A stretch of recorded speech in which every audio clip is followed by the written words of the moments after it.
everybody. What I have here today is a quick review of a Hamilton Khaki Navy Pioneer. And the reason I decided to review it now is actually because I'm flipping it this week. There's nothing wrong with the watch. It's a beautiful watch, but I never really felt that emotional connection to it. So, on to the great big bidding website it goes. So before we begin, I thought I'd do a quick wrist check. So I got this last week. It is a Seiko SRPC 93,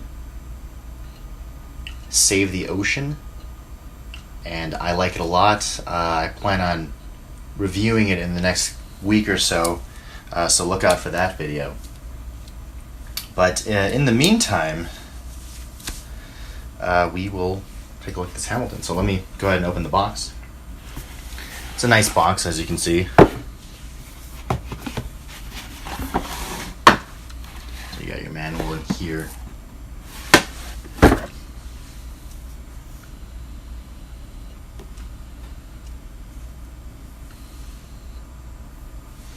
And it's packaged pretty well. So let me go ahead and pull that out. And it's a little more difficult with gloves on, so sorry about that, folks.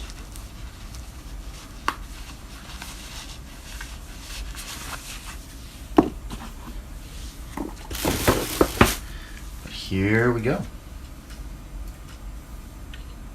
It's a really good looking piece. I have the white dial.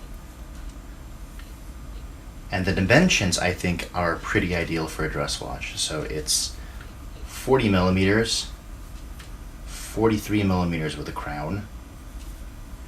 It's 46 millimeters lug to lug. And it's about, by my very low-tech measurements, because I've been using a ruler, not calipers, 9 millimeters in thickness. The lug width is a very nice 20 millimeters. And I really like these lugs, as you can probably see. You've kind of got that vintage lugs welded on a pocket watch look without the pocket watch size.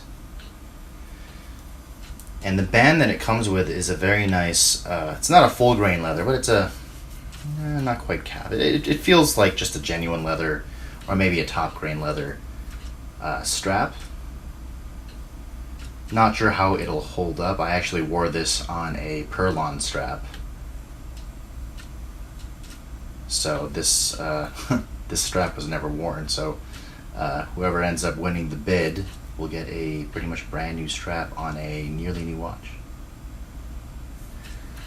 So as I mentioned, it is a very nice piece. It's got the flame blued hands. It's got that small seconds. The date window isn't too far inwards like you see on some 42 millimeter and above watches who are using a movement that was meant for a 40 millimeter or below size watch. The finishing on this watch really blew me away. So as you can see, there's some nice texturing on the case sides. And you've got that nice juxtaposition of a kind of a fine brushing and then a polished edge here, and then the bezel, I don't know what you call this texture. It's sort of like a guilloche finish around the bezel.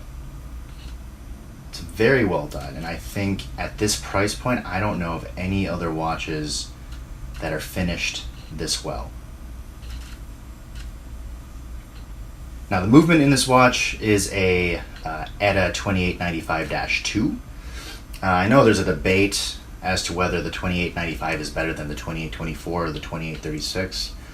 I know that both movements, or all three movements, can be regulated to be within COSC specs.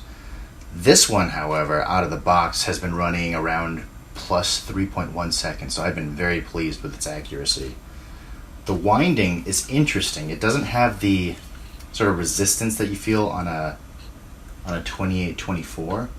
it kind of just winds softly, if that makes any sense. It winds very smoothly, almost imperceptibly. I think the first time I wound this, I had to make sure that, or I had to double check to see whether it was actually a hand winding watch, which it is.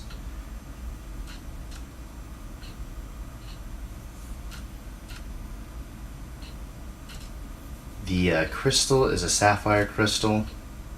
I'm not sure about the thickness. I also wasn't able to determine whether it had an AR coating, but to my eyes, it looks like it does. Let me see if I can take a closer look. Yeah, it's certain at most angles, it's pretty hard to tell that there's even a crystal in front of the dial.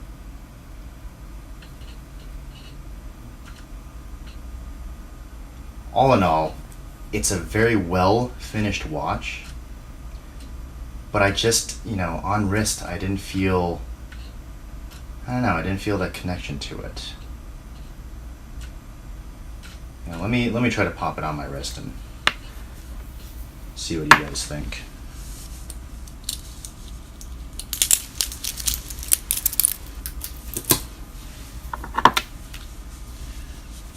Sorry, again, I'm off camera because it's a little hard with gloves.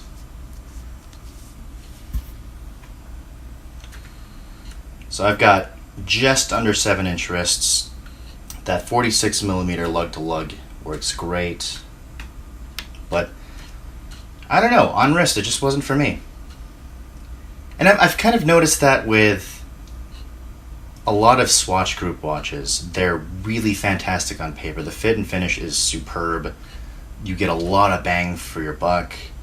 But then on wrist, it just kind of lacks that extra something that helps me get an emotional connection to the watch. But that's all right. I know other people feel that connection, and hopefully this watch will find a good home.